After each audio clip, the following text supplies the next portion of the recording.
ஓம் நம சிவாய. தெய்வத்தின் குரல் முதல் பகுதி, ஐம்புலன்கள் 5 உபச்சாரங்கள் என்ற தலைப்பில் மகாபெரிவா அருளிய உரை. பிரபஞ்சத்தில் உள்ள சகல வஸ்துக்களையும் அனுபவிப்பதற்காக மனிதனுக்கு கண், காது, மூக்கு, நாக்கு, சர்மம் ஆகிய 5 இந்திரியங்கள் இருக்கின்றன. பஞ்ச இந்திரியங்கள் என்று இவற்றை சொல்வார்கள்.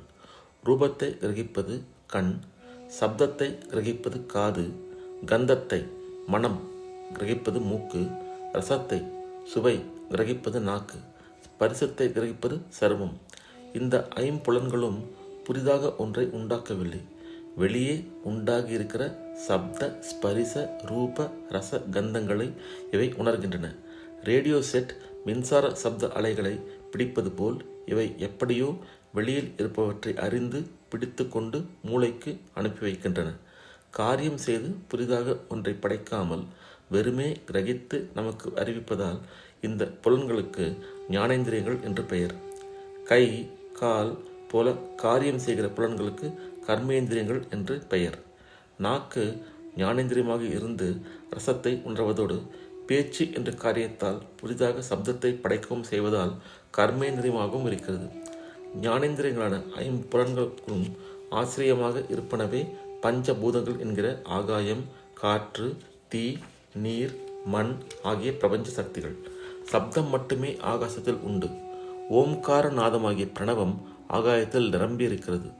பலர் கூடியிருக்கிற இடத்தில் பல தினுசான பேச்சு சத்தம் உண்டானாலும் ஓ என்ற ஓசை ஒன்றே கேட்கிறது. சமுத்திரம் ஓ என்கிறது.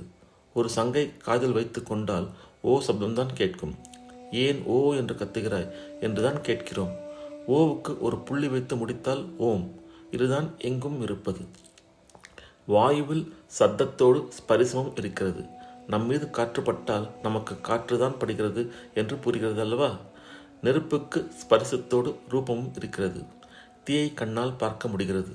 ஜலத்துக்கு இவற்றோடு ரசம், சுவை என்பதும் உள்ளது. அதை நாம் நாக்கில் விட்டுக்கொண்டு குடிக்கிறோம். மண்ணுக்கு மனமும் உள்ளது. மண் என்றால் மண்ணில் விளைகிற எல்லாம் அதில் அடங்கும். நாம் கண்டும் கேட்டும் ருசித்தும் தொட்டும் முகர்ந்து பார்த்தும் இவற்றையெல்லாம் அனுபவிக்கிறோம். ஐம்புலன்களே நமக்கு வாழ்வின் சகல ஆனந்தத்தையும் சாத்தியமாக்குகின்றன. நல்ல சாப்பாடு, ரம்மியமான சங்கீதம், சுகந்தம், குளிர்ந்த தென்றல், பூரண சந்திரனின் காட்சி இவை நமக்கு ஐம்புலன்களாலே அனுபவத்துக்கு வருகின்றன. மனிதனுக்கு இந்த ஐம்புலன்களை தந்து இவற்றுக்கு ஆகாரமாக வெளியே ஐம்பூதங்களிலிருந்து தோன்றும் சுவை, மனம் முதலிய அழகுகளையும் வைத்திருப்பவர் சுவாமி. அவரது கிருபையால் தான் சகல இன்பங்களும் கிடைக்கின்றன. நம்மால் ஒரு மணி அரிசி சிருஷ்டிக்க முடியாது. சுவாமியே இந்த பிரபஞ்சத்தை சிருஷ்டித்து அதன் அழகுகளை நாம் அனுபவிப்பதற்காக நமக்கு பஞ்ச இந்திரியங்களையும் சிருஷ்டித்து தந்திருக்கிறார்.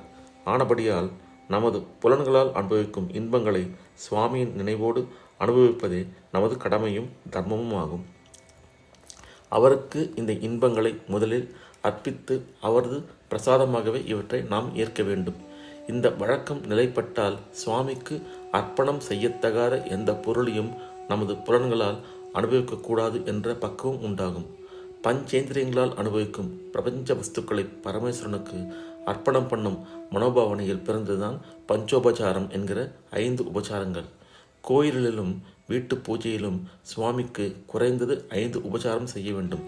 சுவாமியின் விக்கிரகத்துக்கு சந்தனமிடுவது, புஷ்பம் போட்டு அர்ச்சிப்பது, தூபம் காட்டுவது, தீபாராதனை செய்வது, நைவேத்தியம் பண்ணுவது ஆகியனவே பஞ்சோபசாரங்கள். இவற்றில் சந்தனமிடுவது கந்தம், பிருத்திவி தத்துவம் என்ற மண்ணை குறிப்பது, புஷ்பம் ஆகாயத்தை குறிப்பது, தூபம் வாயுவை குறிப்பது, தூபம் அக்னியை குறிப்பது, நைவேத்தியம் அமிர்தமாகிய நீரை குறிப்பது. எனவே பஞ்ச பூதங்களும் பஞ்சோபசாரத்தில் அடக்கம்.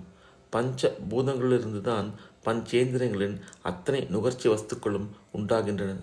ஆகவே பஞ்சோபசாரத்தில் ஈஸ்வரன், பிரபஞ்சம், ஜீவன் எல்லாம் ஒன்றுபடுத்தப் பெறுகின்றன. ஓம் நம சிவாய. இத்தோடு இந்த அருளுரை நிறைவுற்றது. அடுத்த பதிவில் நாம மகிமை என்ற தலைப்பில் மகாபெரிவா அருளிதை கேட்போம். ஓம் நம சிவாய. ஹரஹர சங்கர, ஜெய ஜெயசங்கர, காஞ்சி சங்கர, காமகோட்டி சங்கர.